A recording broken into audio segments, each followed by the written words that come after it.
जगमग हो गए हर एक धाम, घर घर दीप जले लगत है,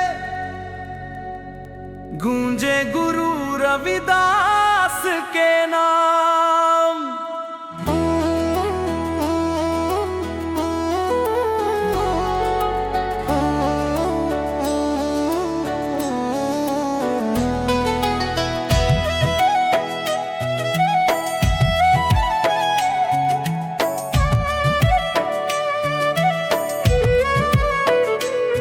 ना ऊंच नीच ना जात पात सिखाइस गुरु समानता, करम ल पूजा मगिनाइस यही रहिस तोर महानता।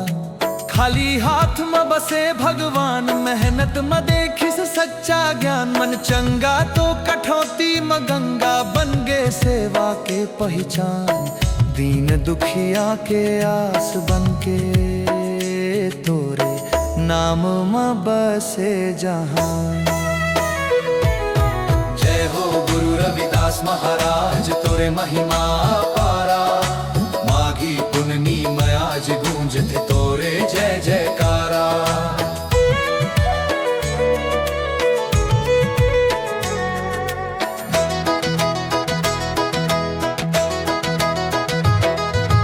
भूखे के थाली में भर देते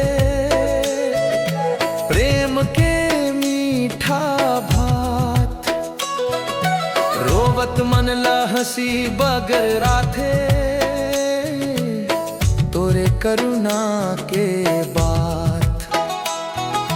मंदिर खोजे नहीं जाना, दिल में बसाइस भगवान। मानवता के मूरत बन के बन गे दुनिया के पहचान। सुख दुख सबके एक बनाइस, यही रहिस तोर विधान।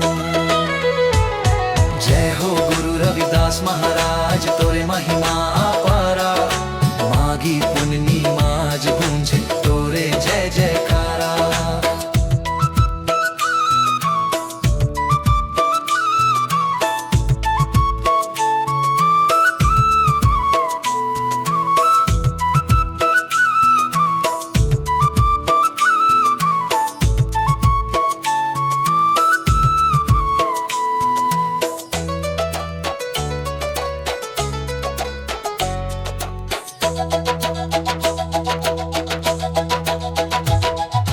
काटा में फूल खिला दिस गुरु,